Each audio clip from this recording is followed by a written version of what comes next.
حضرت اسماعیل کے بارے میں حکم ہوتا ہے 7 سال کی عمر ایک روایت کے مطابق، ٹھیک ہے. خواب میں آپ کو کہا جاتا ہے آپ نے 3 راتوں تک مسلسل خواب دیکھا کہ اپنے بیٹے کو ذبح کرو. اگین ذرا سمجھیے گا قربانی کا لیول. 99 ایئرس کی دعا کے بعد بیٹا ملا ہے. پہلے حکم ہوا صحرا میں چھوڑ کے آ جاؤ، آپ چھوڑ کے آ گئے ہیں. کتنا بڑا امتحان تھا.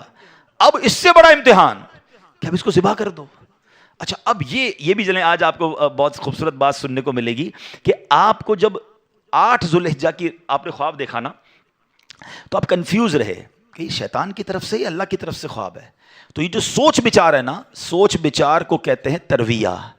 تو جو 8 ذوالحجہ کا دن ہے اس کو یوم الترویہ کہا جاتا ہے. اس کی وجہ یہ ہے ایک بار پھر خواب آیا تو آپ نے یقین کر لیا کہ یہ اللہ کی طرف سے حکم ہے. تو اس لیے 9 ذوالحجہ کو کیا کہا جاتا ہے؟ یوم عرفہ.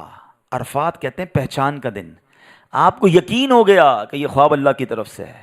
اور 10 ذوالحجہ کو آپ ذبح کرنے کو چلے تو یوم النحر کہا جاتا ہے، ذبح کا دن. یہ ایکچولی یوم ترویہ، یوم عرفہ اور یوم النحر یہ حضرت ابراہیم کی کیفیات تھیں.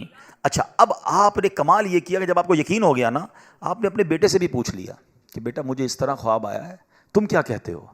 7 سال کا بیٹا ہے، ایک روایت کے مطابق ان کی 10 سال عمر ہے. اللہ اکبر. وہ بیٹا بھی کیسا ہے. جب آپ نے بیٹے سے پوچھا تو بیٹا کہتا ہے ابو جی یا بنیا انی ارا فی المنام. قرآن میں یہ الفاظ موجود ہیں، انی اذبحک فانظر ماذا ترا. اے میرے بیٹے میں نے خواب میں دیکھا کہ میں تجھے ذبح کر رہا ہوں، تیری کیا رائے ہے؟ ہائے ہائے. بیٹا کیا کہتا ہے؟ یا ابت افعل ما تؤمر. اے والد صاحب کیجئے جس بات کا آپ کو حکم دیا جا رہا ہے.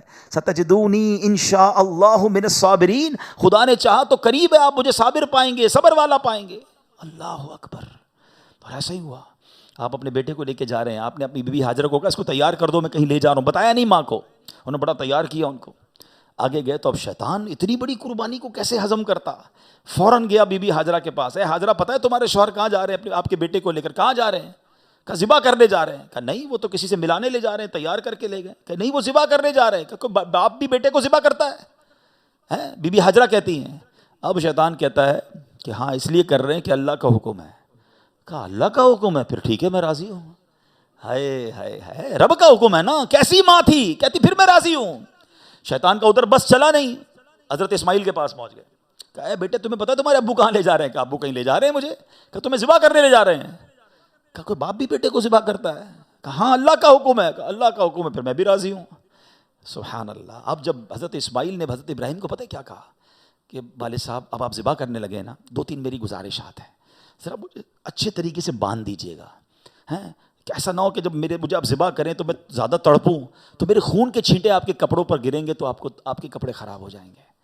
چھری کو ذرا تیز کر لیجیے گا تاکہ مجھے تکلیف کم ہو. مجھے الٹا لٹا کے ذبح کیجیے گا تاکہ آپ میرا چہرہ نہیں دیکھ سکیں گے. اور ہاں یہ جو میرا کرتا ہے نا میری ماں کو دے دیجیے گا تاکہ اس کو بیچاری کو تسلی ہو جائے.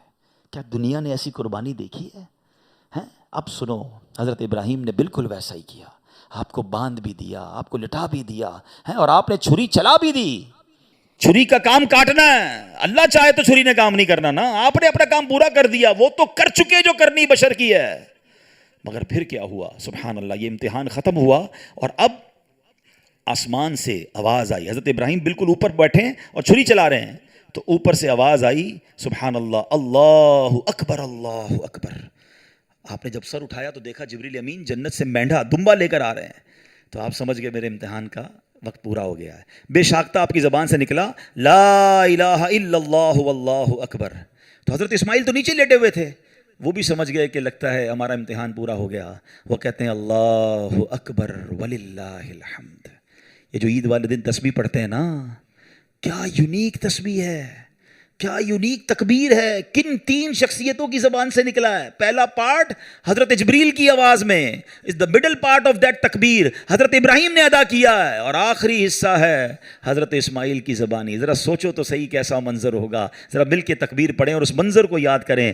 اللہ اکبر اللہ اکبر لا الہ الا اللہ واللہ اکبر اللہ اللہ اکبر وللہ الحمد، اللہ اکبر اللہ اکبر، لا الہ الا اللہ واللہ اکبر اللہ اکبر وللہ الحمد۔ ہمارے بچے، ہماری فیملی قربانی کو ہم نے فیسٹیول بنا دیا ہے، گائے آ رہے ہیں، بکرے آ رہے ہیں، انجوائے ہو رہا ہے، گھوم آ رہے ہیں، پھر آ رہے ہیں، پھر باربیکیو پارٹیاں۔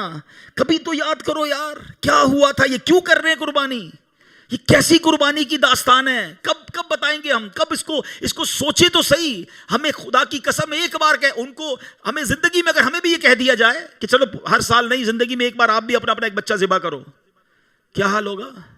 کتنی بڑی آسانی، بکرے کاٹو، گائے کاٹو، خود ہی کھاؤ، انجوائے کرو۔ شریعت نے کتنا آسانی کر دی ہم پر، لیکن اس قربانی کو تو یاد کریں نا۔ اور پھر اس سے سیکھنے کو کیا ملا کہ یہ وہ لوگ تھے کہ جن کی ان واقعات کو پڑھ کر کبھی تو احساس ہو یار کہ کبھی مال کی قربانی دینی پڑے تو میں حاضر، کبھی وقت کی قربانی دینی پڑے تو میں حاضر، کبھی اپنی خواہشات کی، اپنی ڈیزائرز کی قربانی دینی پڑے تو میں اللہ کے لیے دوں گا۔ اور اللہ وہ دن لائے جب جان کی قربانی دینی پڑے، تم بھی اب پیچھے نہ ہٹے کہ یا اللہ جان بھی تیری ہے، تو نہیں تو دی نا جان، اے اللہ میں راضی۔ اللہ وہ جذبہ عطا فرما۔